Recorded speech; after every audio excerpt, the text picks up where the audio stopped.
أعوذ بالله من الشيطان الرجيم بسم الله الرحمن الرحيم قال الله تبارك وتعالى في الكلام المجيد والفرقان الحميد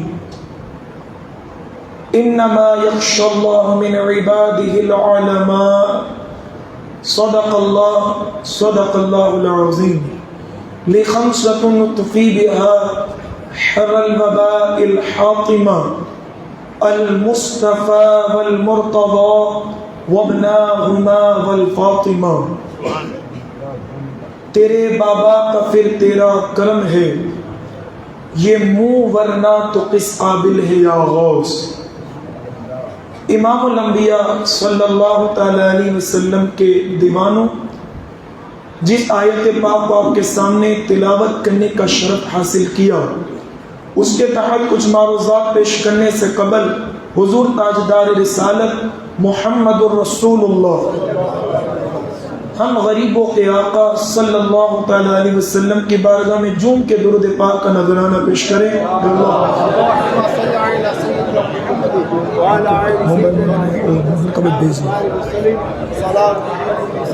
صلاۃ و سلام علیک یا سیدی یا رسول اللہ صلی اللہ تعالی علیہ وسلم.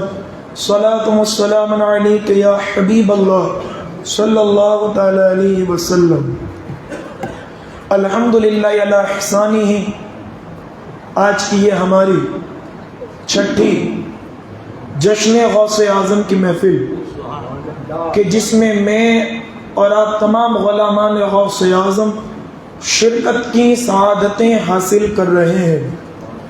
اللہ جل شانہ ہم سب کی اس محبت کو اپنی بارگاہ میں قبول فرمائے اور سرکار بغداد اس محفل پاک کی حاضری ہمارے لیے بغداد جانے کا سبب بنائے. حضرات محترم، چونکہ ہر روز ہم غلامان غوث اعظم کے دلوں کو اور کلیجوں کو ٹھنڈک پہنچانے کے لیے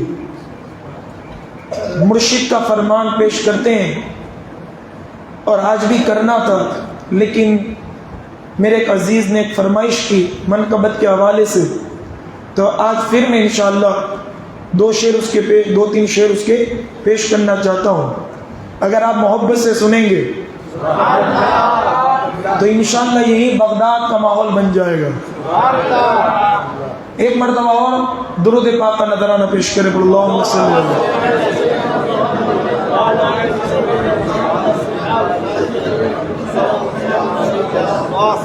میرے ساتھ مل کے پڑھیں. بغداد بلایا مجھے بغداد بلایا، بغداد بلایا مجھے بغداد بلایا، بغداد بلایا مجھے بغداد بلایا. تو میں نے شہ جیلا مجھے بغداد بلایا، تو میں نے شہ جیلا مجھے بغداد بلایا. یوں میرے مقدر کو شہادتوں میں نے جگایا، یوں میرے مقدر کو شہادتوں میں نے جگایا، بغداد بلایا مجھے بغداد بلایا، بغداد بلایا ہمیں بغداد بلایا.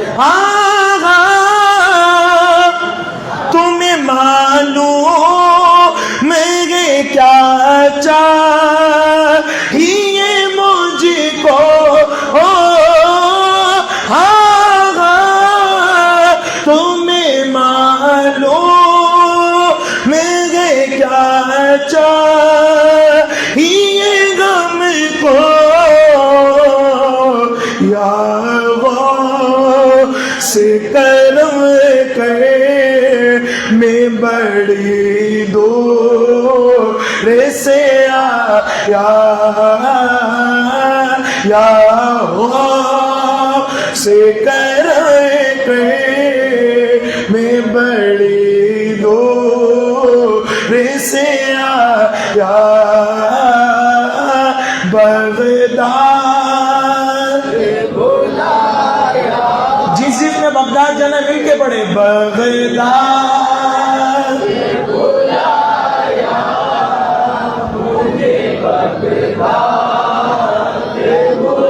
ہو شکر ادا کیسے تمہارا شہ جیلا ہو شکر ادا کیسے تمہارا شہ جیلا مجھ پاپی کو طیبہ کا دیدار کرایا مجھے پاپی کو طیبہ کا دیدار کرایا بغداد ہمیں بغداد یا بغداد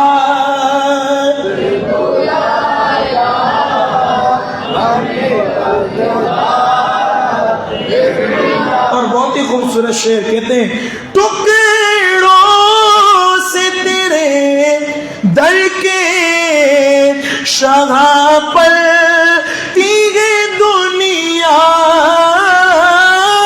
ٹکڑوں سے تیرے در کے شہاں پر تیرے دنیا کیوں مالک تیرے جد کو مالک تیرے جد کو تیرے اللہ نے بنایا مالک تیرے جد کو تیرے اللہ نے بنایا مالک تیرے جد کو تیرے اللہ نے بنایا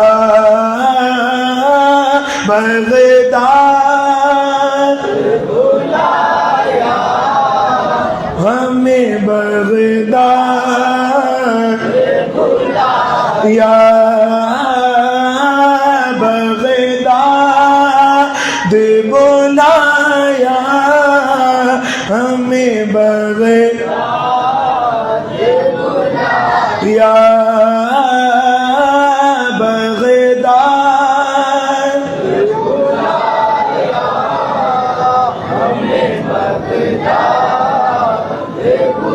ہے آرزو بر آئے عبید رضوی کی ہے آرزو بر آئے ہر غلام قادری کی یہ لیے کام گجرات سے آیا یہ لیے کام گجرات سے آیا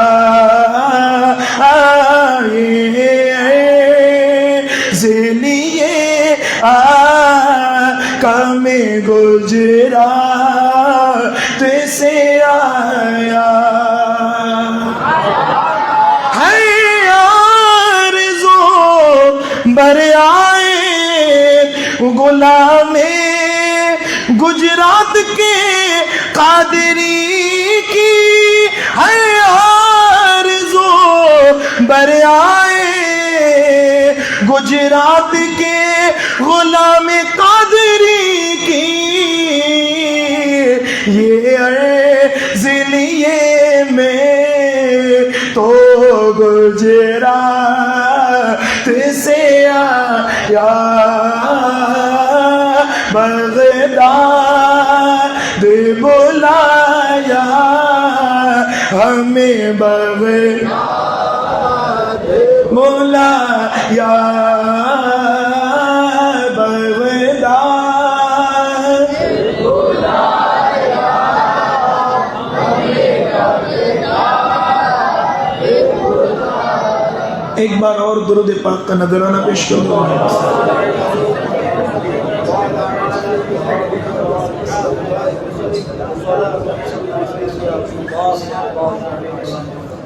اللہ جل شانہ ارشاد فرماتا ہے انما یخشی اللہ من عبادہ العلماء، کہ بے شک اللہ سے سب سے زیادہ ڈرنے والی جماعت علماء کی، علم والوں کی۔ کل ہماری گفتگو تھی سرکار بغداد کا علمی سفر، اور ہم نے اسی گفتگو میں علم کی عظمت، علم کی شان اور صاحب علم کے مقام کو سماعت کیا۔ یقیناً میرے عزیزوں، میرے پیاروں، علم یہ اللہ کی اتنی بہترین نعمت ہے کہ جس کو ملتی ہے پھر اسے اللہ کا بھی پتہ مل جاتا ہے، اسے مصطفیٰ کا پتہ ملتا ہے۔ علم ہی وہ بابرکت چیز ہے کہ جس کی بدولت دلوں میں خدا کی محبت، مصطفیٰ کی محبت کما حقہ پیدا ہو سکتی ہے۔ علم ہی کی بدولت انسان کو اپنی زندگی کو جینے کا سلیقہ ملتا ہے۔ علم ہی کی بدولت بندے کو راہ راست کا پتہ چلتا ہے۔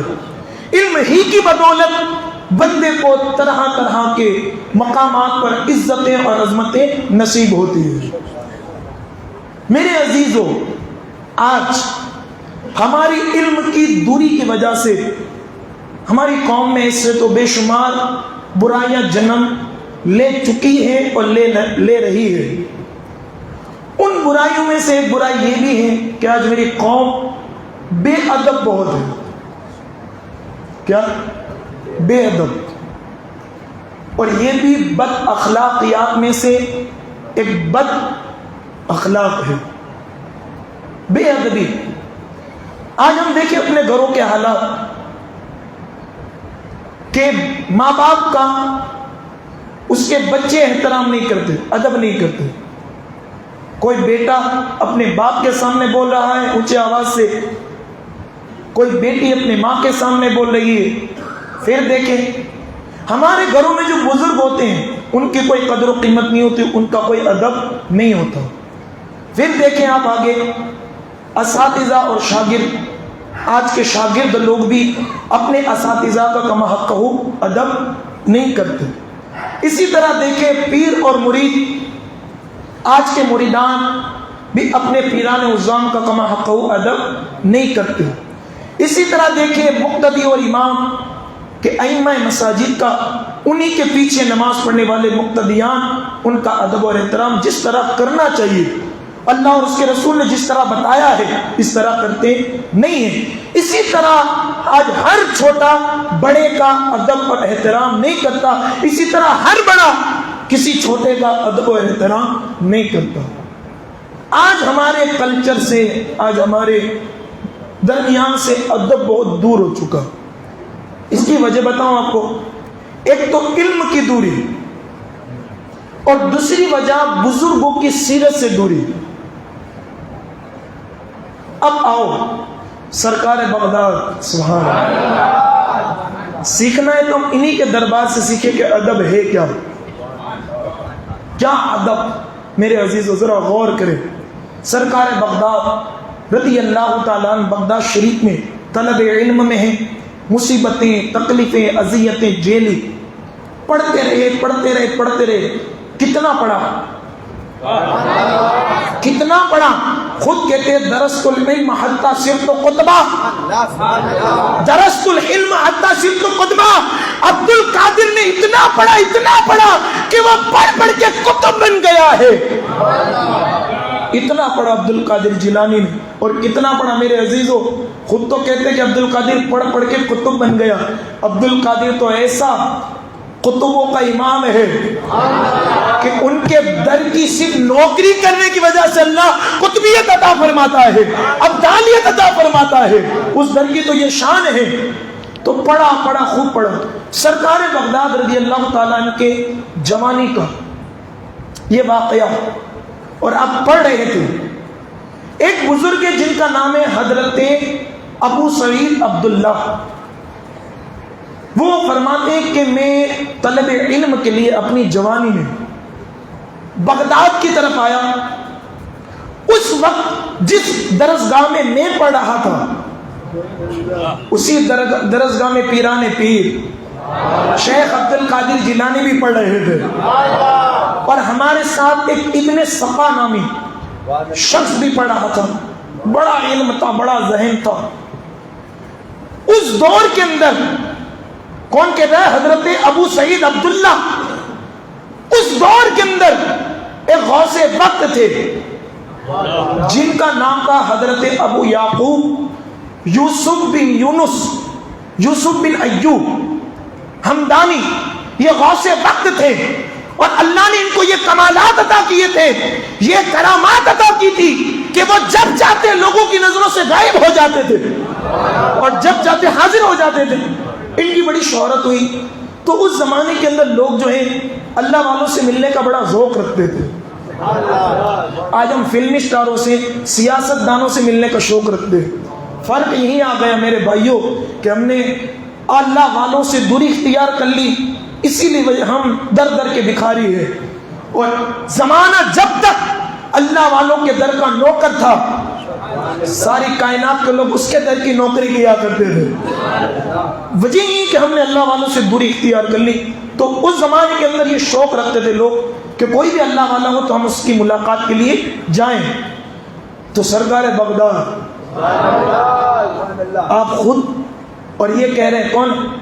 ابو سعید عبداللہ، وہ بھی، اور اس کے بعد یہ ابن صفا، یہ تینوں وہ غوث الوقت کی ملاقات کے لیے تشریف لے گئے۔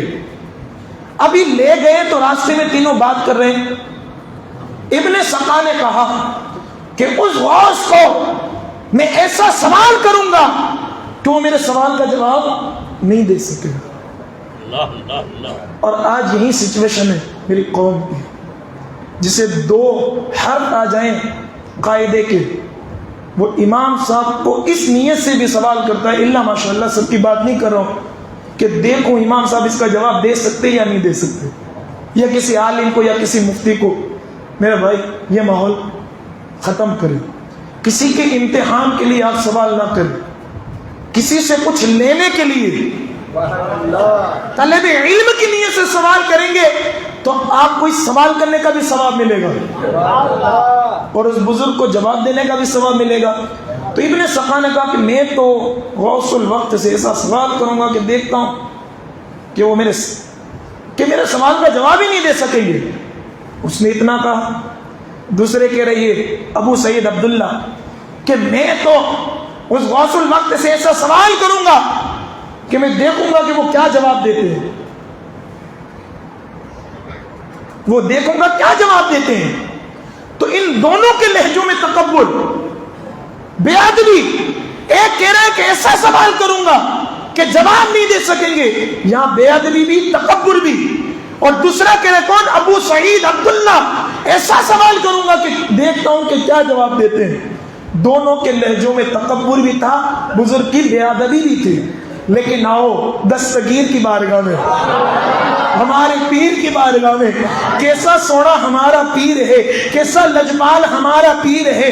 میرے پیر سیدنا شیخ عبد القادر جیلانی کہتے ہیں او ابن سقا، او ابو سعید عبداللہ، تم پر افسوس ہے، تم کہتے ہو ہم ایسا سوال کریں گے کہ وہ جواب نہیں دے سکیں گے، ہم ایسا سوال کریں گے کہ ہم دیکھتے کہ وہ کیا جواب دیں گے۔ عبد القادر تو کوئی سوال کرنے کے لیے نہیں جا رہا ہے، بس اس اللہ کے ولی کی چہرے کی زیارت کرنے کے لیے جا رہا ہے۔ اگر اس کے چہرے کی زیارت سے جو مجھے کمالات مل گئے تو اللہ میرے مقدر کو عروج عطا فرمائے گا۔ عبد القادر نے کہا میں تو ان کے ادب کی خاطر ان سے کوئی سوال نہیں کروں گا، ان کے چہرے کی زیارت کروں گا، ان کے رخ کی زیارت کروں گا۔ تینوں چل کر گئے، جیسے ہی پہنچے تو کیا دیکھا؟ حضرت ابو یعقوب یوسف رضی اللہ تعالیٰ جو ہے خانقاہ شریف میں موجود نہیں تھے، نظروں سے غائب تھے۔ تھوڑی دیر کے بعد دیکھا تو آئے، نظروں میں جلال، ابن سقا کی طرف دیکھ کر کہا تیرے لیے خرابی ہے، تو مجھے ایسا سوال کرتا ہے کہ جس کا میں جواب نہیں دے سکوں گا۔ سن اور سن، تیرا سوال یہ ہے اور اس کا جواب یہ ہے۔ اور ابن سقا میں دیکھ رہا ہوں کہ تو کفر کے دلدل میں، کیا تو کفر کے دلدل میں پھنسے گا اور تجھ پر کفر طاری ہوگا اور تیری موت کافر ہوگی۔ پھر ابو سعید عبداللہ نے میری طرف دیکھ کر کہا او ابو سعید عبداللہ، تو مجھ سے یہ سوال کرتا تھا کہ دیکھنا چاہتا میں کیا جواب دوں؟ سن، تیرا سوال یہ، اس کا جواب یہ، اور میں دیکھ رہا ہوں کہ تو دنیا کی محبت میں ڈوب چکا ہے۔ پھر ہمارے پیر کی طرف رخ کیا اور کہا میرے سونے عبد القادر میرے پاس آنا، میرے پاس آنا عبد القادر۔ سیدنا شیخ عبد القادر جیلانی کی پیشانی چومی، چومنے کے بعد سینے سے لگایا اور لگانے کے بعد کہا بیٹے عبد القادر آج تم نے کمال ادب عطا کیا ہے، آج تمہاری اس ادب کی وجہ سے، اس نے اعتقاد کی وجہ سے، اس نے ادب کی وجہ سے، یاد رکھو عبد القادر آج تمہیں غوث الوقت ہو، ایک زمانہ آئے گا کہ تو غوثوں کا امام ہوگا اور تو اسی مسجد میں بیٹھ کر یہ اعلان کرے گا قدمی حاضی علی رقبتی کلی ولی کلہ، میرا یہ قدم ہر ولی کی گردن پر ہے، سارے ولی تیرے قدم کے نیچے اپنی گردنوں کو جھکا دیں گے۔ سر بلا کیا کوئی جانے کے ہے کیسا تیرا، اولیاء ملتے ہیں آنکھیں وہ ہے تلوا تیرا۔ میں یہ دیکھ رہا ہوں حضرت ابو سعید عبداللہ کہتے کہ ایسا ہی ہوا کہ حضرت عبد القادر جیلانی نے ادب کیا، اللہ نے انہیں وہ عظمتیں نوازی کہ پوری خلقت خدا ان کے در پر حاضری دیتی، ان سے فیض حاصل کرتی۔ پھر اللہ ہی کے اذن سے انہوں نے بغداد کے جامع مسجد کے منبر کے پر بیٹھ کر دوران خطبہ یہ کہا قدمی حاضی علی رقبتی کلی ولی کلہ۔ تو سارے اس زمانے کے ولی تھے جو پہلے ہو چکے یا بعد، سب نے ان کے قدم کو نیچے اپنی گردن کو جھکا دیا ہے۔ پھر کہتے ہیں سنو، میری بھی حالت ایسی ہوئی کہ مجھے نور الدین جنگی نے اپنے یہاں جو ہے مال کی حفاظت کے لیے اور بیت المال کی حفاظت کے لیے مامور کر دیا، اور اسی منصب کی وجہ سے میں دنیا کے اندر ڈوب گیا۔ اور ابن سقا کے حوالے سے میرے بھائیوں، کسی بھی بزرگ کی بے ادبی کرنے سے پہلے 100 مرتبہ سوچ لینا، کسی بھی عالم کی بے ادبی کرنے سے پہلے 100 مرتبہ سوچ لینا کہ میں یہ کر کیا رہا ہوں۔ کہتے ہیں ابن سقا کے حوالے سے اس کے بعد اس نے بہت پڑھا، یہاں تک کہ اس کو اتنا علم تھا کہ اس کے سامنے بڑے بڑے مناظرہ کرنے والے کھاک چھانتے تھے، کسی کی تاب نہیں تھی کہ وہ ابن سقا کو ہرا دے۔ یہاں تک کہ وہ اس وقت بغداد کے اندر جو خلیفہ تھا اس کی نظروں میں اس کی علمی جلالت کی وجہ سے بڑا ناز والا ہو گیا اور اس کے دربار میں قربت حاصل کر لی۔ یہاں تک کہ ایک مرتبہ بطور قاصد رومی بادشاہ کی طرف ابن سقا کو بھیجا گیا اور اس نے وہاں عیسائیوں سے بھی مناظرہ کیا، لیکن سب کو ہرا دیا، سب کو ہرا دیا۔ یہاں تک ایک مرتبہ بادشاہ کی بیٹی پر اس کی نظر پڑی، دل دے دیا۔ بادشاہ سے کہا کہ تیری بیٹی سے شادی کرنا چاہتا ہوں، کہا کہ شرط یہ کہ عیسائی بننا پڑے گا، عیسائی بننا پڑے گا، کہا کہ منظور، عیسائی بن گیا۔ پھر میرے بھائی عیسائی بننے کے بعد اس نے کیا کچھ نہیں کیا. میرے عزیزو، امام اہل سنت نے اس کے حوالے سے لکھا ہے، کہتے ہیں کہ جب اس کا نکاح ہوا، نکاح کے بعد اس کے جسم میں ایک بیماری پیدا ہو گئی. ایسی بیماری پیدا ہو کہ بادشاہ نے بھی اس کو اپنے دربار سے باہر پھینک دیا، اور رستے میں بھیک مانگ رہا تھا. کوئی اسے بھیک دینے کے لیے تیار نہیں تھا. کوئی اسے پوچھتا کہ تو بڑا حافظ تھا، تو بڑا محدث تھا، مفسر تھا، محقق تھا، بڑا مناظر تھا، آج یہ کیا ہے؟ وہ خود بھی کہتا تھا کہ غوث الوقت کی بے ادبی کا یہ انجام ہے. یہاں تک لکھا گیا میرے بھائیوں کہ ایک بزرگ اسی ابن سکا کے پاس گئے. جب گئے تو اس کی نزا کا وقت تھا، اور اس کا جسم ایسے لگ رہا تھا کہ جیسے وہ پورا جل گیا ہو، پورا سڑ چکا تھا جسم. وہ بزرگ کہتے کہ ابھی اس کی روح قبض ہو ہی رہی تھی، تو میں نے سوچا کہ چلو نا اس کا چہرہ قبلہ کی طرف کر دو، قبلہ کی طرف اس کا چہرہ کر دو. لیکن میں نے کیا دیکھا، جیسے قبلہ کی طرف کرتا چہرہ مڑ جاتا، پھر قبلہ کی طرف کرتا پھر مڑتا، پھر قبلہ کی طرف کرتا پھر مڑتا، یہاں تک کہ قبلہ سے چہرے کو ہٹا کر اسی وقت اسی کیفیت میں اس کی روح قبض ہو گئی. کیا ملا؟ کیا ملا مجھے بتاؤ. یہ ہے بے ادبی کا انجام. دنیا میں جو سب سے پہلا گناہ ہوا کل کائنات میں، وہ بھی ہے بے ادبی. اللہ نے فرمایا کس کو؟ ابلیس کو. کہا کہ میرے آدم کو سجدہ کر. ایک جملہ کہا تھا کیا؟ کہ یہ تو مٹی سے بنا ہے، میں آپ سے بنا ہوں، میں اس سے بہتر ہوں. تکبر بھی یا بے ادبی بھی. ایک بے ادبی کی قیامت تک کے لیے اس کے گلے کے اندر مردودیت کا توق ڈال دیا گیا. یہ میرے عزیزوں بے ادبی ہے. آج میری قوم بے دھڑک اپنے بزرگوں کی، اپنے ماں باپ کی، اپنے علماء کی، اپنے پیران و عظام کی چوراہوں پر، راستوں پر بے ادبیاں کر رہے ہیں. فلاں حضرت تو یوں ہیں، فلاں پیر تو یوں ہیں. بھائی تو تیرے ہی اعمال کا حساب کرنا، کیا لگا رکھا ہے. اور اسی بے ادبیوں نے آج ہمارے دلوں کے اندر نفرتیں پیدا کر دی. حقیقت ہے، آپ دیکھ لیں. کوئی کہہ رہا ہے کہ میں اس کا ہوں تو میں اس سے دشمنی کروں گا، میں اس کا ہوں یہ اس سے کروں گا. کیا؟ پہلے میرے بھائیو انسان تو بنو، پھر بعد میں سب کچھ بن جانا. ایک بزرگ تھے اللہ والے، ان کا ایک خادم تھا. جب بھی وہ خدمت کرتا تو حضرت سے کہتا حضرت دعا کریں، تو حضرت اسے یہی جملہ کہتے کہ اللہ تجھے انسان بنا دے. کیا کہتا؟ اللہ تجھے انسان بنا دے. وہ حیرت زدہ ہوا کہ بھائی میرے ہاتھ سلامت، چہرہ سلامت، بال سلامت، سب کچھ سلامت، میں انسان بھی ہوں، پھر بھی حضرت مجھے کہہ رہے کہ اللہ تجھے انسان بنا دے. ایک مرتبہ تو رہا نہ گئے، کہا کہ حضرت آپ کی بات سمجھ میں نہیں آئی، میں بھی انسان ہوں، آپ بھی انسان ہیں، کیا مجھے آپ جانور تصور کرتے ہیں؟ بار بار جب بھی دعا کا کہتا ہوں تو آپ مجھے کہہ رہے کہ اللہ تجھے انسان بنا دے، اس کی وجہ کیا؟ کہا کہ دیکھ، حضرت نے اس پر نگاہ کرم ڈالی، جیسی ڈالی تو اس کی نگاہوں سے پردے ہٹے. کہا کہ آپ باہر جا. جیسے باہر گیا تو جن کو وہ انسان سمجھتا تھا وہ کوئی بھیڑیا نظر آیا، کوئی کتا نظر آیا، کوئی سور نظر آیا، کوئی بندر نظر آیا.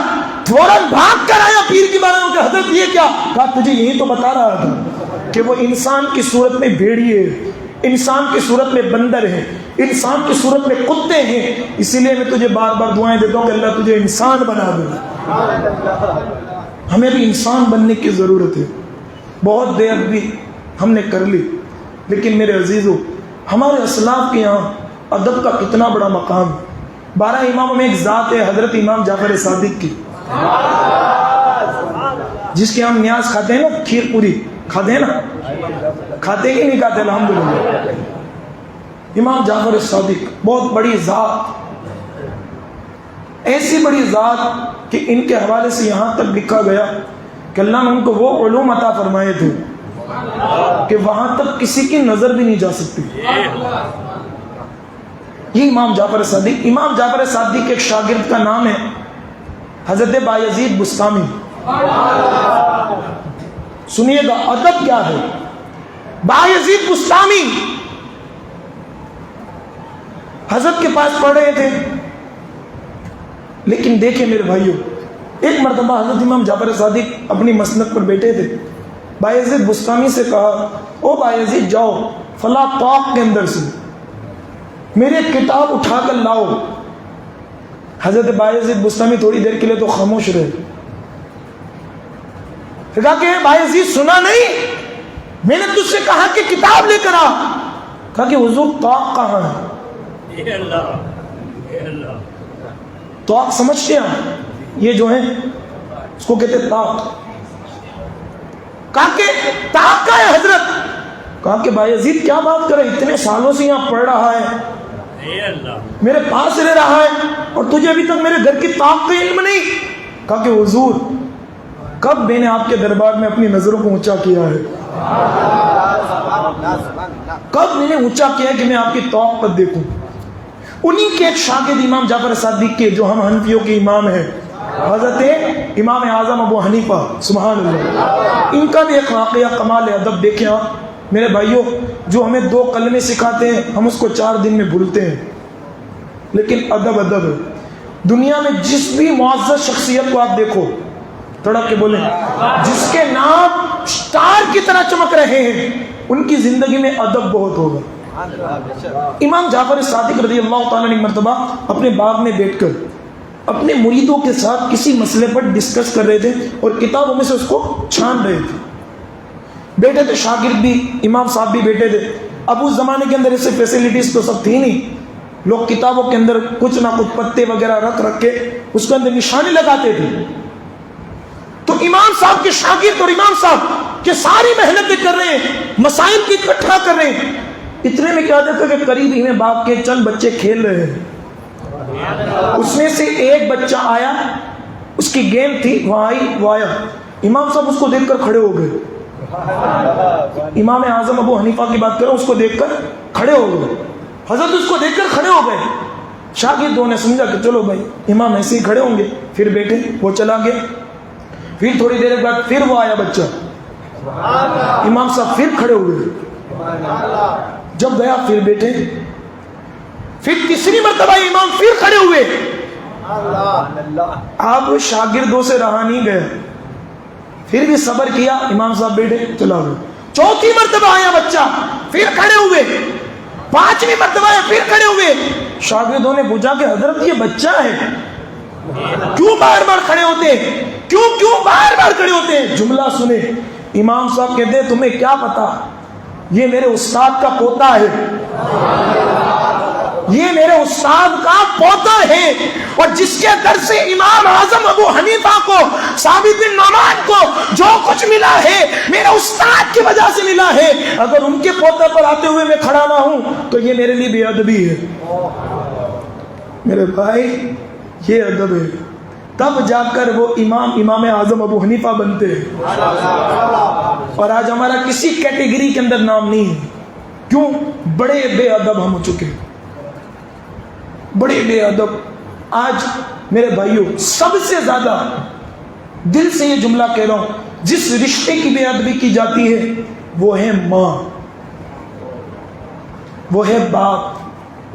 کئی مسجدوں کے دروازے پر جرجری پڑے ہوئے چہروں کو ہم بھیک مانگتے دیکھتے ہیں تو سینہ ٹوٹ جاتا ہے، اور یہی گمان ہوتا ہے شاید یہ کسی نالائق اولاد کا کوئی باپ ہوگا کہ جس نے اسے لات مار کر اپنے گھر سے باہر نکالا۔ کوئی ماں مسجد کے دروازے پر بیٹھ کر بھیک مانگ رہی ہوتی تو تصور میرا تو یہی بنتا ہے کہ شاید کوئی نالائق اولاد کی یہ ماں ہوگی کہ جس نے لات مار کر اسے اپنے گھر سے باہر نکال دیا۔ ماں باپ کا میرے بھائیوں بڑا احترام ہے، ان کا بڑا ادب ہے۔ قرآن میں تو ان کی بارگاہ میں اف تک کرنے کو منع فرمایا۔ کیا کہا؟ اف کیا ہوتا ہے؟ اف تک کا انکار کیا کہ ان کی بارگاہ میں تم اف تک نہ کہو۔ لیکن تھوڑی سی ترقی ملنے کے بعد آج ہم اپنے ماں باپ کی قدر کو اور ان کی عزت کو، ان کے ادب کو بھول جاتے ہیں۔ میرے بھائیوں شاید آپ کے دل کو یہ بات لگ جائے، اس کے لیے ایک بات میں کہہ رہا ہوں، زندگی بھر کے ایک اعمال ایک طرف، زندگی بھر کے اعمال ایک طرف، اور ایک طرف ماں کی ایک لمحے کی بے ادبی، کتنے لمحے کی؟ ایک لمحے کی بے ادبی یہ زندگی کے سارے اعمال کو برباد کر کے رکھ دیتے ہیں. اور سننا ہے تو سنے آپ، شاید ہو سکے تو اگر بے ادبی کی ہو تو آنسو بھی بہا لیجیے گا. تاریخ کے اندر نام ہے محمد بن ہارون بلخی. کیا نام ہے؟ محمد بن ہارون بلخی. حضرت عبداللہ ابن مبارک فرماتے کہ ایک مرتبہ میں فریضہ حج کے لیے گیا، حج ادا کرنے کے لیے. تو میں نے رب کی بارگاہ میں یہ التجا کہ میرے مالک مجھے بتا کہ اس سال کن کن لوگوں کے حج قبول ہوئے اور کن کن لوگوں کے قبول نہیں ہوئے. تو حضرت امام مالک کو بتایا گیا ان کے قبول ہوئے، اور ایک بندہ ایسا ہے جس کا نام محمد بن ہارون بلخی ہے، اس کا حج قبول نہیں ہوا. حضرت بڑے حیرت زدہ ہوئے کہ آخرکار یہ بندہ کون ہے، سب کے قبول، اس ایک کے، اس کا جرم کیا ہے؟ تو حج کے ایام چل ہی رہے تھے، آپ تلاش کرنے کے لیے نکلے تو ہر کسی کے خیمے ہوتے علاقے والوں کے. تو آپ گئے بلخ والوں کے پاس جہاں بلخ والوں کے خیمے لگے تھے. جا کر پوچھا کہ بلخ والوں ذرا بتاؤ کہ یہ محمد بن ہارون وہ کہاں ہے؟ کہا کہ تم اس کی بات کرتے ہو، وہ تو بڑا اللہ والا ہے، جب سے چلا ہے کبھی اس کا روزہ نہیں چھوٹا، کبھی اس کی نماز 5 وقتہ تو کیا تہجد تک نہ چھوٹی، اور اس کے لبوں پر کبھی بھی اللہ کا نام دور ہوتا ہی نہیں ہے، ہر دم اس کی زبان ذکر خدا سے تر رہتی ہے. حضرت عبداللہ ابن مبارک ایک لمحہ کے لیے تو سوچنے لگے اتنا بڑا متقی شخص اور اس کا حج رد، بات سمجھ میں نہیں آئی. کہا کہ پھر بھی بتاؤ تو صحیح کہ وہ ایک کہا کہ وہ اتنا بڑا متقی کہ ہمارے پاس بھی نہیں رہتا، وہ مکے کی وادیوں میں پہاڑیوں میں چلا جاتا ہے اور وہاں اکیلے رہ کر روتا ہے، گڑ گڑاتا ہے اور اپنے رب کو یاد کرتا ہے. کہا کہ بتاؤ کس پہاڑی پر ہے؟ بتایا گیا. حضرت عبداللہ ابن مبارک وہاں پہنچے، دیکھا تو محمد بن ہارون بلخی عبادت میں مشغول تھی. جیسی سلام پھیرا تو پھر حضرت عبداللہ ابن مبارک نے سلام کیا، السلام علیکم. محمد بن ہارون بلخی نے وعلیکم السلام جواب دیا، اور جواب دیتے ہی کہا کہ شاید حضرت کوئی خواب آپ کو میرے پاس لایا ہے، کوئی خواب آپ کو میرے پاس لایا ہے. کہا کہ بھائی یہ تو بڑا کمال کا بندہ ہے، میرے دلوں کے راز کو بھی یہ جانتا ہے، میں کیا کہنے آیا ہوں یہ بھی جانتا ہے.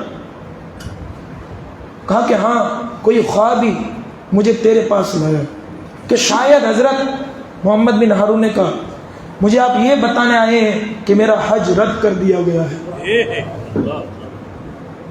حضرت عبداللہ ابن مبارک کو اور حیرت ہوئی، بڑا کمال کا بندہ ہے، جس خواب کو سنانے کے لیے آیا تھا اس خواب کا عنوان بھی یہ جانتا ہے. کہا کہ حضرت مجھے یقین ہے کہ آپ مجھے یہ بتانے کے لیے کہ اللہ نے میرے حج کو رد کر دیا. کہا کہ ہاں تیرے حج کے رد کے لیے بتانے کے لیے میں آیا ہوں. اب تو مجھے بتائے گا کہ تیرا حج رد کیوں کر دیا جاتا ہے. کہا کہ حضرت بتاؤں کیا، 40 سال سے. کتنے سال سے؟ زور سے بولے، کتنے سال سے؟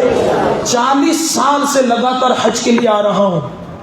ایک لمحہ میرا اللہ کے ذکر سے غافل نہیں، ہر دم روزے، قیام، سجود، کسی بھی لمحہ میرے سے قرآن کی تلاوت دور نہیں ہوئی، صدقہ خیرات سب.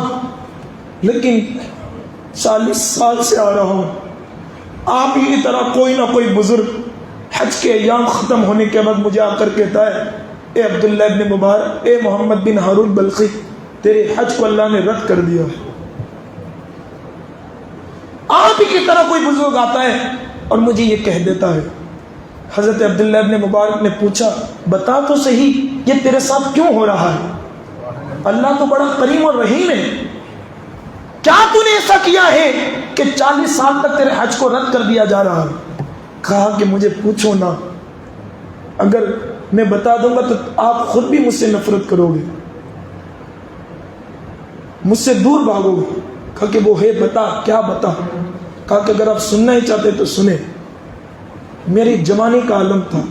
جوانوں میرے بھائیوں دل سے سنیے گا، ماں باپ کی بے قدری کرنے سے پہلے، بے ادبی کرنے سے پہلے 100 مرتبہ سوچ لیجئے گا. یہ آپ کی ساری عزتیں ایک طرف رہ جائے گی. قیامت کے دن ماں کی ایک بے ادبی کی وجہ سے اللہ آپ کو جہنم میں پہنچا دے گا. کہا کہ میں جوان تھا، عہد شباب تھا میرا، اور اللہ نے مجھے بڑی خوبصورتی بھی دی تھی، مال بھی تھا میرے پاس. چند برے ساتھیوں کی صحبت ملی. کس کی؟ برے ساتھی. کس کی؟ میرے زمانوں بولیے کس کی برے ساتھی؟ صحبت صالح ترا صالح کنت، صحبت طالح ترا طاہل ترا طاہل کنت. اچھوں کی صحبت اچھا بناتی ہے، بروں کی صحبت برا بناتی ہے. اگر کسی کی صحبت نہ ملے تو میرے بھائیوں میں گزارش کروں گا، رات کو ادھر ادھر بھٹکنے سے قبل اچھا ہے کہ جا کر ماں کے قدموں کو دبا لینا، باپ کی چند لمحے کی خدمت کر لینا. تو جو گھنٹوں تک اپنے دوستوں کے پاس بیٹھتا ہے وہ تجھے کچھ نہ دے سکیں گے. اللہ کی عزت و جلال کی قسم، ماں کو ایک مرتبہ رات کو آ کر مسکرا کر دیکھ لے گا، اللہ تجھے فوراً جنت عطا فرما دے. عہد شباب تھا، جوانی تھی، چند برے دوستوں کی صحبت لگی، شراب نوشی کرنے لگا. اتنا شراب پیتا میری ماں مجھے بڑی ڈانٹتی. ایک مرتبہ شعبان کی 29 تاریخ تھی اور مغرب کے وقت رمضان کا چاند نظر آ چکا تھا. مغرب کے بعد میں شراب کے نشے میں دھت ہو کر اپنے گھر آیا. میری ماں ہر روز مجھے ڈانٹتی تھی، لیکن میری ماں نے کہا کہ میرے بیٹے محمد بن ہارون تجھ پر تم ہے. بڑے بڑے گنہگار لوگ رمضان کا احترام کرتے ہیں، تو میرا کیسا پلید بیٹا ہے کہ تو نے رمضان کا بھی احترام نہیں کیا اور اسے شراب کے نشے میں دھت ہو کر آیا ہے. جیسی میری ماں نے یہ تلخ جملے مجھ سے کہے تو میری ماں تنور کے قریب بیٹھ کر روٹیاں بنا رہی تھی. چولہے کے قریب آگ جل رہی تھی، روٹیاں بنا رہی تھی. میں نے اسی شراب کے حالت میں اپنی ماں کو ایسا تماچا مارا، اللہ اکبر، کہ میری ماں اس تنور کے اندر گری اور پورا اس کا جسم جل کر راکھ ہو گیا. میں شراب کے نشے میں تھا، مجھے کچھ پتا نہیں. مجھے لوگوں نے پکڑ کر اپنے کمرے میں سنایا. میں سو گیا، پوری رات سوتا رہا نشے کی حالت میں. جب صبح کو آنکھ کھلی تو کیا دیکھا کہ میری بیوی جو ہے اپنے کپڑوں کو پیک کر رہی. میں نے پوچھا کہاں؟ میری زوجہ محترمہ. کہا کہ جو اپنی ماں کا نہ ہو سکا وہ میرا کیا ہوگا. میں تجھے جا چھوڑ رہی ہوں، تجھ سے کھلا رہ رہی ہوں. چھوڑ کر چلی گئی. کہا کہ پھر میری ماں میں نے کیا کیا؟ کہا کہ پلیز ذرا باہر جا کر دیکھ، تیرے ایک تھپڑ سے تیری ماں تنور میں گری اور پوری رات اس کا جسم جل کر راکھ ہو چکا ہے. پوری تیری ماں جل گئی، آنکھ کے اندر اس کی ہڈیاں پڑی ہوئی ہیں. جیسی باہر نکل کر دیکھا اس کو اتنا رونا آیا کہ اسی وقت خشیت الہی اس پر تاری. جس ہاتھوں سے اس نے ماں کو دھکا دیا تھا کہتا ہے کہ میں نے اس کو کاٹ دیا.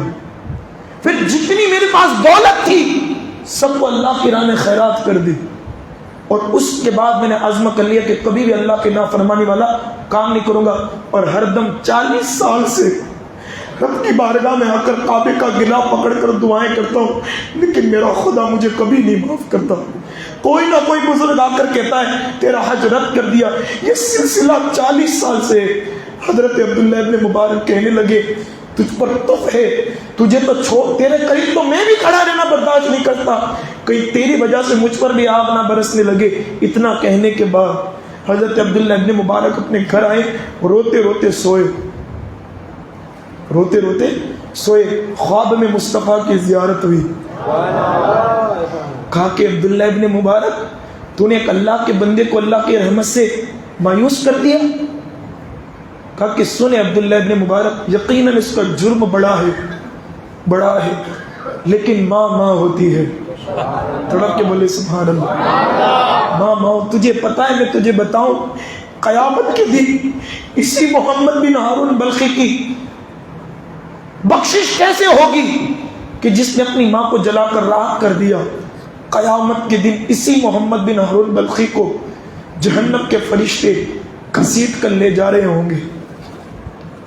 رب کی رحمت اس کی ماں کی طرف دیکھ رہی ہوگی، وہ چلا چلا کر کہے گا میری ماں چند لمحے کی گرمی میری دنیا کی تو برداشت نہیں کر سکتی تھی، آج تیرے بیٹے محمد بن ہارون کو یہ جہنم کے فرشتے جہنم کی طرف گھسیٹ کر لے جا رہے ہیں، میری ماں کرم کر، مجھ پر رحم کر۔ ماں سبحان اللہ کتنی شفیع ہے، کتنی مہربان ہے، رب کی بارگاہ میں عرض کرتی میرے اللہ کیا میرے محمد بن ہارون کی بخشش ہو سکتی ہے؟ کیا میرے بیٹے کی بخشش ہو سکتی ہے؟ کہا کہ مائی کیوں؟ اس نے تو تجھے جلایا تھا۔ کہا کہ میرے مالک میں اپنا جلنا تو برداشت کر سکتی ہوں، میں اپنے بیٹے کا جلنا برداشت نہیں کر سکتی، اپنا بیٹے کو آگ میں گرنا برداشت نہیں کر سکتی۔ اللہ نے فرمایا میرے اللہ نے فرمایا اے محمد بن ہارون بلقیس کی ماں اگر تو معاف کر دے تو میں خدا بھی اسے معاف کر دوں گا۔ میرے مالک نے اسے معاف کیا، رب کی بارگاہ سے بھی معافی ہوگی۔ اس طرح اللہ رب العزت محمد بن ہارون کو جنت کے اندر داخل فرمائے گا۔ اب مجھے بتاؤ کہاں ایک طرف 40 سال کے حج، کہاں ایک لمحے کے لیے کی ماں کی بے ادبی۔ ہم بھی تصور کریں پورے دن 24 گھنٹے میں کتنی مرتبہ ماں کو جھڑکتے ہیں، کتنی مرتبہ کتنی مرتبہ ماں ایسی باپ ایسا۔ میرے بھائیوں یہ کیا ہے؟ یہی ماں تھی۔ دنیا میں جتنی محبتیں ہیں ہر محبت غرض کے لیے ہے، ایک واحد ماں کی محبت اور باپ کی محبت ایسی ہے جو بغیر غرض کے ہے۔ ہر بندہ کسی نہ کسی کے کمال دیکھنے کے بعد اس سے محبت کرتا ہے، لیکن وہاں واحد وہ شخصیت کمال دیکھ کر محبت نہیں کرتی۔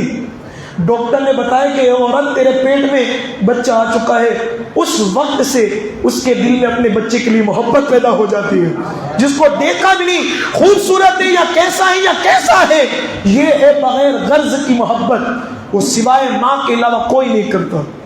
آج اسی کو دھکے دے کر گھروں سے نکالا جا رہا ہے، اس سے بڑی شرم کی اور بات کیا ہو سکتی؟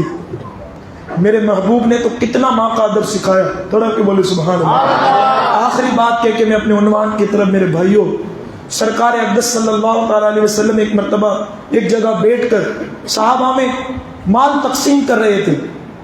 حجرے کے دروازے پر ایک خاتون آئی جس کے چہرے پر پردہ تھا، امام الانبیاء جس کے ادب میں سدرہ کا مکی کھڑا رہتا ہو، سارے انبیاء جس کے لیے سب سراپا ادب ہو کر مسجد نبوی مسجد اقصی میں شب معراج کھڑے رہتے ہو، ارے ان کے قدم تو دور تڑپ کے ان کی نالین کا صدقہ لے کر حضرت عیسیٰ اس امت میں آنے کی دعائیں کرتے ہیں۔ وہ نبی کتنی شان والا ہے۔ جب عورت کو آتا دیکھا میرے محبوب کھڑے ہو گئے، حضور کھڑے ہو گئے، جس کے لیے کل کائنات کھڑی ہوتی ہے وہ خود کھڑے ہو گئے، بڑی محبت کے ساتھ گئے، استقبال کیا، اپنی چادر پر اس خاتون کو بٹھایا، انہوں نے بڑی محبت سے باتیں کی، پھر بڑے محبت سے حضور نے ان کو رخصت کیا۔ صحابہ حیرت زدہ تھے، آخرکار یہ نازوں والی، یہ بھاگوں والی، یہ عظمتوں والی عورت کون ہے کہ محبوب دو عالم ان کے لیے کھڑے ہوتے ہیں؟ عرش جس کے تلووں کے بوسے لینے کو مشتاق رہتا ہو وہ نبی کھڑے اس عورت کے لیے، شاید کوئی کمال والی عورت ہے۔ محبوب خدا سے صحابہ نے پوچھا یا رسول اللہ ہمارے ماں باپ آپ پر قربان ہو، ذرا بتا بھی دیجئے یہ خاتون کون تھی کہ جس کے استقبال کے لیے آپ کھڑے ہو گئے، ان کو محبت سے لائے، اپنی چادر پر بٹھایا؟ میرے محبوب نے فرمایا یہ کوئی اور نہیں، میری دائی ماں حضرت حلیمہ سعدیہ تھی۔ اب ذرا تصور کرے جو اپنی رضائی ماں سے اتنی محبت کرتا ہو، وہ رسول اپنی حقیقی ماں حضرت آمینہ سے کتنا پیار کرتا ہو۔ ہمیں اپنے ماں باپ سے محبت کرنے کی ضرورت ہے میرے بھائیو۔ سرکار غوث پاک کی بھی جو یہ عظمت ہے یقیناً مادرزاد والی ہے، لیکن انہوں نے بھی اپنے ماں باپ کی بڑی دعائیں دی ہیں۔ آؤ کیونکہ آج ہم نے بیان کرنا ہے سرکار غوث پاک کا علمی مقام. سبحان اللہ، کتنا بڑا علمی مقام. سرکار بغداد کو اللہ جل شانہ نے کیسی علمی جلالت عطا فرمائی. خود فرماتے ہیں کہ اگر شریعت کے احکام اور شریعت میری نظروں میں نہ ہوتی تو میں یہ بھی لوگوں کو بتا دیتا کہ ان کے پاس کیا ہے، وہ کیا کرے، ان کے گھروں میں کیا ہے. اللہ نے اتنا علم دیا تھا. ایک علم کی بات پیش کر دو سرکار بغداد کی، آپ کے کلیجوں کے انشاءاللہ ٹھنڈک پہنچے گی. کتنا بڑا علم والا. ایک نام ہے تاریخ کے اندر حضرت جلال الدین ابن جوزی. کیا نام ہے؟ جلال الدین ابن جوزی. یہ مفسر بہت بڑے اور علم قرآن بے شمار، تقریباً وہ جو ہیں 14 علوم پر مہارت رکھتے تھے. کتنے؟ 14 علوم پر. حضرت جلال الدین ابن جوزی رحمۃ اللہ علیہ، جس کو علامہ ابن جوزی کے نام سے یاد کیا جاتا ہے، وہ سرکار غوث پاک کے زمانے کے تھے. ایک مرتبہ میرے پیر کی خانقاہ میں سبحان اللہ پہنچے کہ دیکھو عبد القادر جیلانی کا علم کتنا عظمت والا ہے. ایک طرف قاری نے بیٹھ کر قرآن کی آیت پڑھی. سرکار شیخ عبد القادر جیلانی نے ایک ہی آیت کی 40 تفسیر بیان فرمائی. کتنی؟ 40. اور الگ الگ معنی کے ساتھ، الگ الگ اسرار و رموز کے ساتھ. یہاں تک کہ 40 تفسیر بیان کرنے کے بعد پیرانے پیر کہنے لگے اب میں قول سے حال کی طرف آ چکا ہوں، قول سے حال کی طرف آ چکا ہوں. اب ذرا سوچے جس کے قول کا یہ عالم ہے کہ وہ ایک ایک آیت کی 40 تفسیر بیان کرتا ہے تو ان کے حال کا عالم کیا ہوگا. اب میں قول سے حال کی طرف آ رہا ہوں. ابن جوزی کہتے اتنا سننے کے بعد لوگوں نے اپنے کپڑے پھاڑ دیے، لوگوں نے توبہ کرنا شروع کر دی. یہاں تک کہ اپنے جوزی کہتے میں نے اپنا امامہ اتارا سبحان اللہ، اور اتارنے کے بعد عبد القادر کے قدموں میں رکھا اور کہنے لگے یقیناً بڑے علم والے دیکھے لیکن اللہ نے آپ کو بے شمار علم عطا فرمایا ہے. سرکار غوث پاک کو یہ عطا کہاں سے؟ یہ سنیں میرے بھائیوں، یقیناً ہر سید کے پیچھے ان کے نانا محمد رسول اللہ، ان کے بابا علی مرتضیٰ کا ضرور کرم ہوتا ہے الحمدللہ. سرکار بغداد پڑھتے رہے خوب پڑھا اور کئی علوم پر آپ کو دسترک حاصل تھی. میں آپ ان کی علم کی جلالت پیش کروں. کتنا بڑا علم. بغداد کے اندر ایک فتویٰ آیا تھا حضرت. کیا فتویٰ؟ سرکار غوث پاک سے 12 سال کی کشتی تیرانے والی شخصیت نہیں ہے، فتویٰ دینے والی بھی شخصیت ہے. سرکار غوث پاک مفتی بھی ہے، مفتی نہیں بلکہ مفتیوں کے امام ہے، بڑے مناظر بھی ہیں، بڑے محدث بھی ہیں، مفسر بھی ہیں. میرے بھائیوں ایک فتویٰ ہے بغداد میں، اور اس وقت سرکار بغداد کے قدموں کی برکت سے بغداد کے اندر علم کے نور پھیلے ہوئے تھے. بڑے بڑے علماء، بڑے بڑے مفسران عظام، محدثان عظام بغداد میں بستے تھے. سوال آیا، سوال کیا تھا آپ یہ بھی سنیں. کیا فرماتے ہیں علماء دین اس مسئلے میں کہ اگر کسی بندے نے یہ نظر مانی،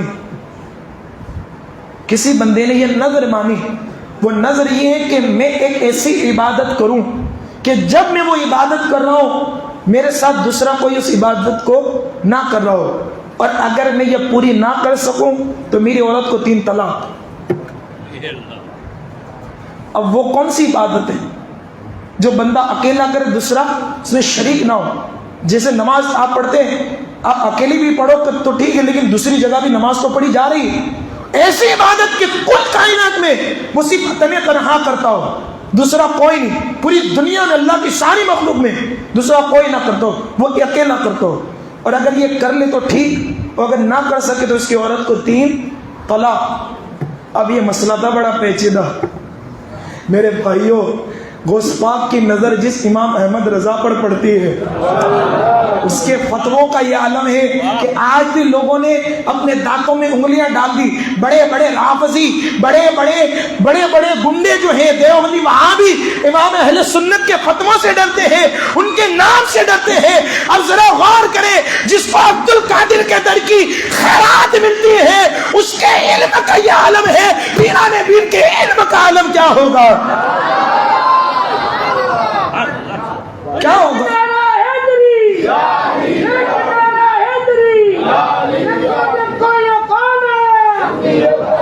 لوگ کہنے پر مجبور ہو گئے، اوروں نے تو لکھا ہے بہت علم دین پر، اس صدی میں جو کچھ ہے وہ تنہا رضا کا ہے۔ میرے بھائیو ذرا غور تو کرو، بغداد کی ایک کرن احمد رضا کے سینے میں پھٹتی ہے تو اس کے علم کی یہ شان ہے، پیران پیر ہمارے عبد القادر کے علم کا مقام کیا ہوگا؟ فتویٰ آیا، جتنے بھی بغداد کے تھے علماء سب نے دھات پکڑ لی، اس کا جواب کیسے دے؟ وہ کون سی عبادت کو منتخب کریں کہ جس کی وجہ سے اس کی یہ نظر پوری ہو؟ پھر آیا آخر کار سوال، بغداد کے آقا کے پاس سوال، میرے پیر نے فرمایا یہ تو بہت آسان ہے، جہاں حسن کی کرن ہوتی ہے، علی کا فیضان ہوتا ہے، باب مدینۃ العلم کے دروازے سے جو علم کی کرنیں نکلتی ہیں اور جس کے سینوں میں جا کر پھٹتی ہیں، یہ علی کی اولاد ہے، ان کے علم کا یہ عالم ہوتا ہے۔ کہا کہ یہ بہت آسان ہے۔ کہا کہ کرے کیا؟ کہا کہ سنو، ایک لمحے کے لیے جتنا بھی مطاف ہے جہاں طواف کیا جاتا ہے اس کو خالی کر دیا جائے، اس کو خالی کر دیجئے، اور یہ بندہ تنہا طواف کعبہ کرے، گویا کہ اس کے ساتھ دوسرا کوئی طواف نہ کر رہا ہو۔ اور آپ کو پتا ہے حرم کی ایک حد ہے، مکہ میں بندہ کہیں دور چلا جائے جتنے طواف کر لے اس کے طواف ہو نہیں سکتے، اس کی ایک حد ہے، کہا کہ مطاف کو خالی کر دو اور اس کو وہاں کہا جائے کہ طواف کرے، اس کی نیت، اس کی یہ نظر بھی پوری ہو جائے گی اور اس کی عورت طلاق ہونے سے بھی بچ جائے گی۔ یہ ہے ہمارے پیر کا علم، سبحان اللہ خیر۔ اب یہ کرن ملی کہاں سے؟ یہ سن لیں، اس کے بعد کل انشاءاللہ ہم اپنے سلسلے کو آگے بڑھائیں گے۔ سرکار بغداد بہت پڑھا، اتنا پڑھا، بالآخر آپ ابھی واعظ و نصیحت کر نہیں رہے تھے۔ کچھ تاریخ کے اندر لکھا ہے کہ سرکار بغداد نے کہ جب 35 سال عمر ہوئی، کتنے؟ تو آپ نے خود سے کہا کہ اب عبد القادر لوگوں سے ملنا جلنا بند، بس اللہ ہی کو یاد کرو، اللہ کا ذکر کرو، واعظ و نصیحت کچھ نہیں، بس تنہا رہوں گا۔ یہ نیت کر لی، کیا دیکھا؟ ظہر کے وقت امام الانبیاء خواب میں تشریف لائے، کہا میرے بیٹے عبد القادر تقریر کیوں نہیں کرتا؟ میرے بیٹے عبد القادر لوگوں کو واعظ و نصیحت کیوں نہیں کرتا؟ کہا کہ نانا یہ دیکھے عجز، ادب دیکھے، ادب۔ کہا کہ نانا میں ایک اجمی، میں ان فصیح اور بلیغ لوگوں کے سامنے کیا تقریر ہوں؟ بیٹے منہ کھول، تڑک کے بولے سبحان اللہ، بیٹے منہ کھول، بیٹے منہ کھول۔ میرے آقا نے حضرت عبد القادر جیلانی پیران پیر کے منہ کے اندر 7 مرتبہ اپنا لعاب دہن ڈالا، کہا کہ بیٹے اب تقریر کر، تیرے کلام میں اللہ برکت عطا فرمائے گا۔ یہ کہتے کہ اتنا کہنے کے بعد پھر جو ہے میں نماز ظہر پڑھی، اس کے بعد میں اس کے نماز ظہر کے بعد مجھ پر پھر بھی ایک کیفیت طاری تھی، میں کچھ بول نہیں رہا تھا۔ اتنے میں سید السادات، باب مدینۃ العلم، فاتح خیبر علی شیر خدا میرے بابا جان تشریف لائے، کہا کہ بیٹے عبد القادر تقریر کیوں نہیں کرتا؟ کہا کہ بابا اجمی ہوں، کیا بولوں؟ کہا بیٹے منہ کھولنا۔ منہ کھولا تو حضرت مولا علی نے 6 مرتبہ ڈالا اپنا لعاب دہن۔ سرکار پیران پیر نے پوچھ لیا ہمارے لیے، کہا کہ آج کے لوگوں کو پتہ چل جائے کہ حضور کا ادب کیا ہے۔ حضرت غوث پاک نے فرمایا کہ بابا جان یہ بات سمجھ میں نہیں، نانا پہلے آئے، انہوں نے 7 بار ڈالا، آپ آئے 6 بار، بات سمجھ میں نہیں آئی۔ کہا کہ میرے عبد القادر یہ مصطفیٰ کا ادب ہے، مصطفیٰ کا ادب ہے۔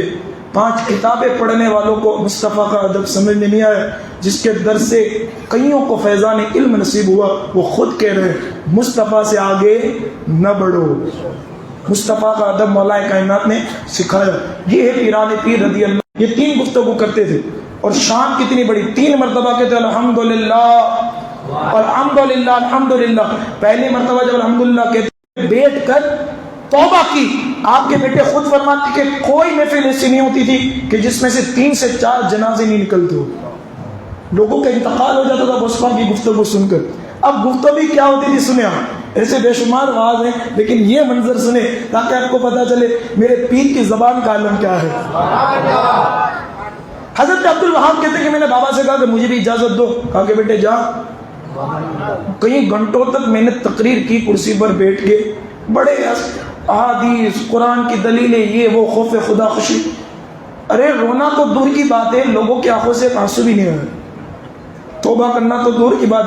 میں حیرت زدہ ہوا, یہاں تک کہ لوگوں نے خود نے کہا کہ عبد الوہاب اب جاؤ اپنے بابا کو لاؤ. پیران پیر تشریف لائے.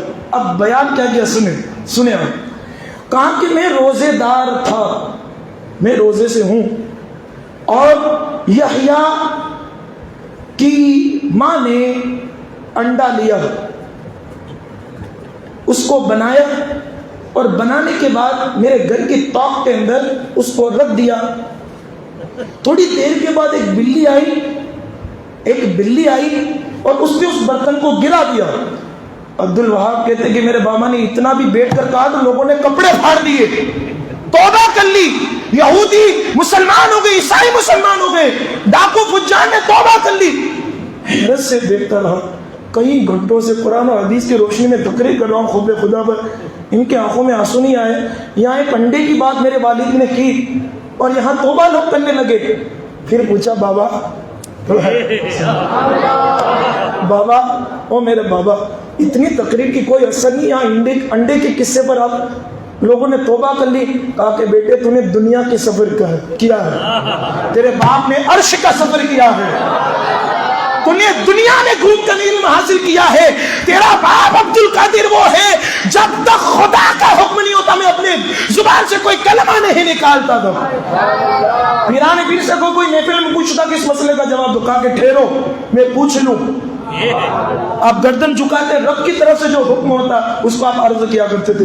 یہ علمی جلالت سرکار بغداد کی ہے. سبحان اللہ, الحمدللہ. تو علمی شان اور مقام یہ, انشاءاللہ کل بھی گفتگو کا سلسلہ آگے بڑھے گا. اللہ جل شانہ ہم سب کو بھی علم دین سے آگاہ ہونے کی توفیق عطا فرمائے, خود سے خود علم پڑھنے کی توفیق عطا فرمائے, علم کے ساتھ ادب بھی اپنے اندر پیدا کرنے کی توفیق عطا فرمائے, ہم اپنے والدین کا ادب کرنے کی توفیق عطا فرمائے, اساتذہ مشائخ اور سب کے ساتھ ادب کے ساتھ پیش آنے کے اللہ ہمیں توفیق عطا فرمائے. اللہ رب العزت ہماری اس محفل کو اپنی بارگاہ میں قبول فرمائے, سب کی حاضری کو بغداد والے آقا اپنے در پر قبول فرمائے. وما علینا الا البلاغ. السلام علیکم. تمام بند کر دو.